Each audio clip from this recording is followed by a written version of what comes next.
What is going on today, YouTube family? We are behind the wheel of a 2024 Mazda CX-90 plug-in hybrid. So this one does not have the inline six. This one is the 2.5-liter four-cylinder paired up with an electric motor. Total system output for these is going to be 323 horsepower. You get a 26-mile range of all-electric performance, and then you get a total combined output of 490 miles on a single charge and full tank. So this particular one is a premium plus. It's got things like heated and cooled seats, a heated steering wheel, dual zone, actually tri-zone automatic climate control, a very well put together nice interior. You have two 12.3-inch displays here for your driver's information, as well as things like your wireless CarPlay and Android Auto. This one does also have the digital rearview mirror, as you see here, so that's nice to have as well. And then it's got this faux wood and metal look trim. Neither is genuine, but it does look really nice. I'm glad it doesn't have a bunch of gloss black, piano black everywhere, so that looks good. You do have a wireless charger down here, along with a 12-volt standard power outlet as well. Over here we have a pretty deep storage area for the glove box. And then the entire dashboard and door panels are all soft touch. Very nice. It does have memory seats for the driver over here as well. Front and rear parking sensors. And then this one does, of course, have the 360 camera as well. We have automatic wipers, automatic high beams, headlights, adaptive cruise control, lane keep assist, pedestrian detection. It's got it all. And then you also are going to have front and rear cross traffic alert. You got a pretty shallow area here for your center console that does open up split, and then you have two USB-C ports in there as well. And very nice seats. These look great. Of course, my favorite is going to be that Napa, that tan Napa leather that I showed you guys on the CX-70, but this is pretty nice in person as well. You do get some cup holders here as well. And then your center display is controlled by this knob. Volume is here, park and brake is here, and of course your gear shift as well. It does have the upgraded premium 12-speaker Bose audio system, so that's also nice to have. And then this particular one is painted in the Soul Red Crystal Metallic, so very good looking SUV. Very sharp. Love the lines of this SUV. It's just a really cohesive, well thought out design. And as you can hear right now, the engine is off because, again, it is a plug-in hybrid. So when you're not using power, you're not using any additional throttle, it will shut the engine off. And it's got these 21-inch machine finished wheels, which are painted in black. Outside of the machine portion, it says Mazda right down here at the bottom along that chrome strip. You do get a PHEV badge up front instead of your inline six badge. And then just really take in this Soul Red.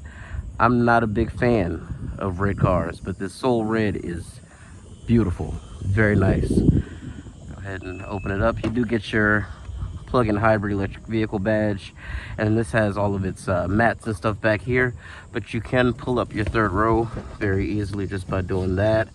Same thing with folding it down, it's just the reverse. And you got some more power outlets back here on each side as well. And then underneath you're going to find your spare and the tools to get the spare out. So the spare is actually underneath here, and there you go. So nice that Mazda is still equipping their vehicles with spares. Unfortunately, that is something that in today's world is becoming more and more rare, which is kind of ridiculous, but that is the case. You do get a power tailgate, which is also height adjustable, and just a really good looking SUV. Back here, we're greeted with doors that open at 90 degrees. Again, parents will love a feature like that. It's just going to make getting bulky car seats in and out a lot easier. And you do get sunshades for said child or adult that's back here. All of your windows are full up and down automatic, which is great. Love that about Mazda. And then you also get seats back here that do slide and recline with individual armrests. Plenty of space in the second row, which, like I said, of course, you can make more space by pulling the lever down at the bottom and scooting back. And then when you're back here, you do have your own climate controls, as well as 3-stage heated seats for these captain's chairs, which is nice to have as well. And then you also get this sort of cup holder situation down here, which is good to have since there is no center console. And then back there is going to be your third row. It does have 3 seats across the back, so this particular one would be a 7-passenger configuration. And then your passengers back here get to look out into the sky with this massive panoramic sunroof. Again, just a really nice place to be. You do get 2 USB-C ports back there as well, and more of those speakers for that 12-speaker system. Let's go ahead and open this back up.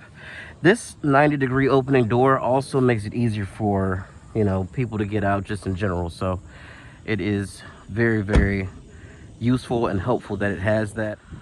Let's go ahead and pop the hood. And here is your 2.5-liter inline 4. Of course, it is facing the correct direction because this is a rear drive platform with all-wheel drive added in, which is standard on these vehicles. But yes, it is a rear drive biased setup. The engine, as you can see, is tiny. It's way far back, and this cover comes way out here. So you got a really nice crumple zone just in case you are ever into some sort of front end collision. It's going to take up absorb a lot of that impact for you, keep you nice and safe. But like I said, 323 horsepower, 369 pound-feet of torque, and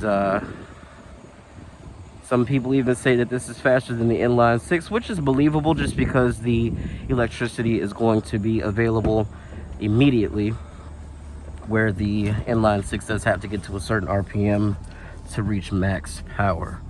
I'm gonna go ahead and shut the door, and we are going to take it on a quick test drive. Now, you do have some drive modes as well. So in this one, we do have a towing mode, sport, normal, EV, and off-road. So more settings for sure than the inline 6, which is nice. So just for now, we'll leave it in normal, and we'll try out sport as well.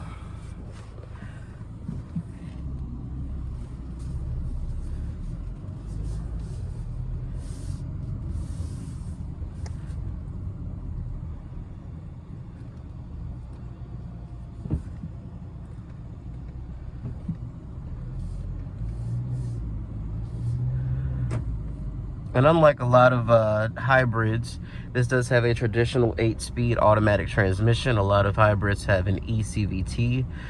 One that comes to mind immediately is the standard Toyota Highlander and the Grand Highlander. The only way you can get a stepped automatic transmission with the Grand Highlander is if you go all the way up to the Hybrid Max.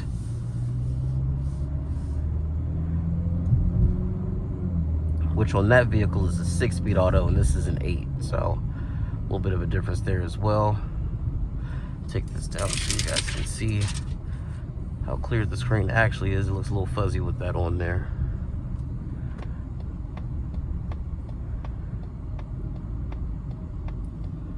So far though, this engine and transmission pair up very well.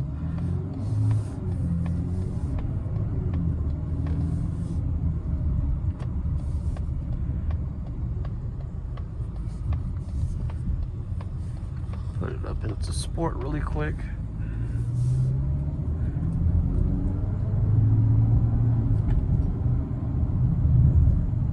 That's one thing I wish that in normal mode it gave you your tachometer. So it gives it to you in sport and off-road mode, but I wish there was a way to manually override that so that I could always have the tachometer available.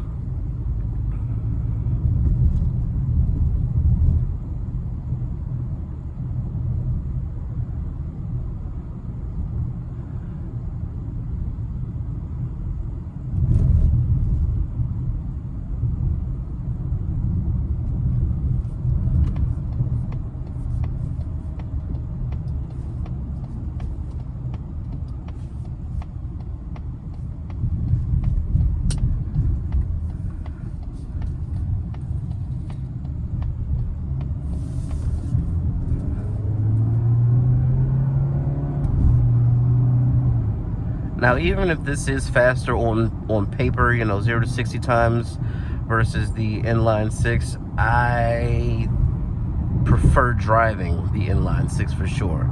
If for no other reason, the sound alone is fantastic. But this does have really, really good mid-range torque. No issues accelerating at all. But that it is definitely a 4-cylinder and is not hiding that at all. So if the sound alone is worth it to you, I'd say go for the inline six. But the plug-in hybrid, especially if you have a shorter commute, this is something that a lot of people will also enjoy having, just because you do get that 26-mile range on a full charge. So if your commute daily is 10 miles to work, 10 miles back home, you'll have 6 miles left when you get there, plug it back in, and essentially you don't ever have to technically use the gasoline engine, especially if, you know, on the weekends you're going to take it out with the family. Then you're good to go. You got a full tank all ready to go for those longer distances. But the 26-mile range for a lot of people will be enough.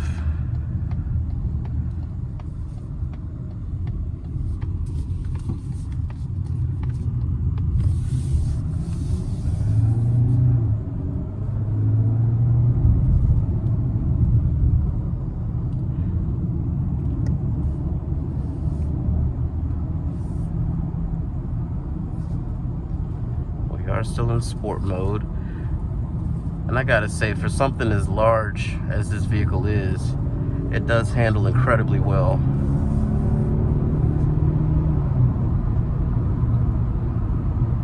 Very, very nice handling.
What the hell are y'all doing? Move your fat fucking ass!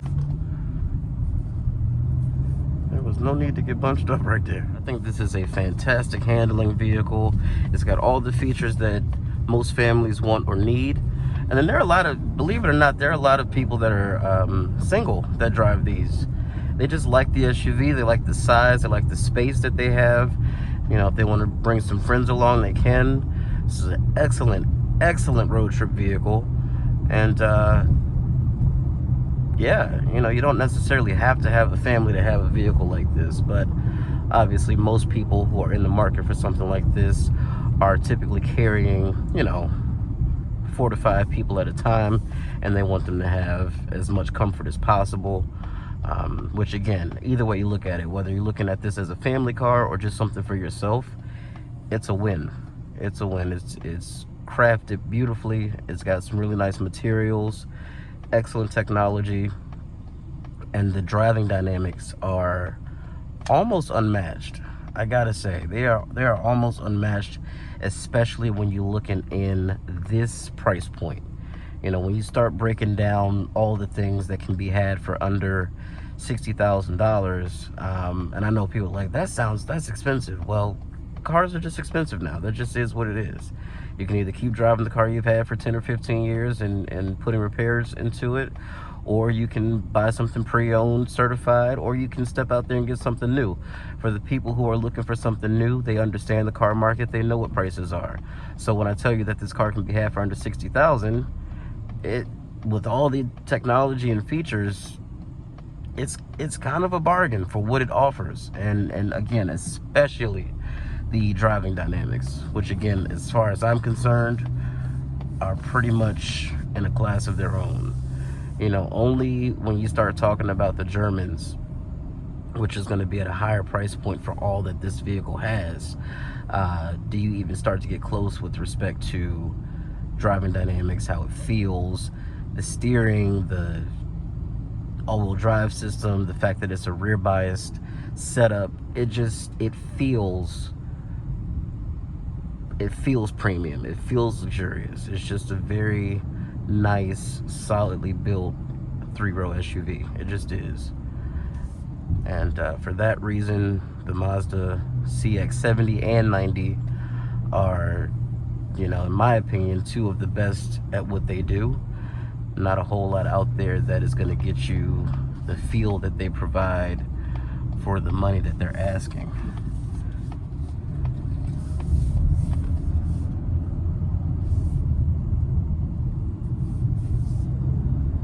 Yeah, and that instant, you can really feel that electric motor kicking in. When you move your foot on the accelerator, there's no lag. It just picks up and goes. And yeah, it does have a stepped automatic transmission, so if it needs to downshift, there's a delay in that. But in that gap, the electric motor fills that in very, very well. So really no issues there at all.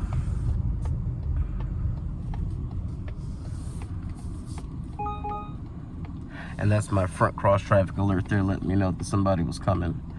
So that's a great feature to have too. This car has a very long hood, and so if you're not used to that, that cross traffic will absolutely help you with that.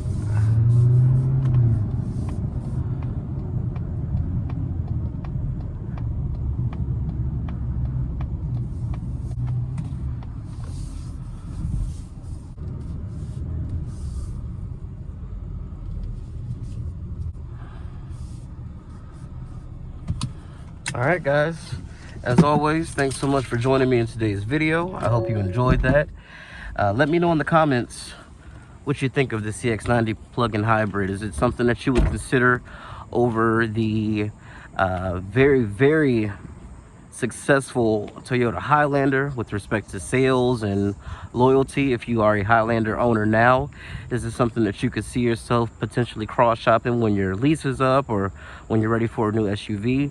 Let me know in the comments what you think. I think this car is, first of all, it's gorgeous. I don't care what the Highlander is, what trim level it is, it doesn't look like this. And there's no other vehicles in this class that have this striking, bold design. I think this car is going to age extremely well. But I will catch you guys in the next one. And if you enjoyed the vehicle and the video, please make sure you like and subscribe. Peace out, homies.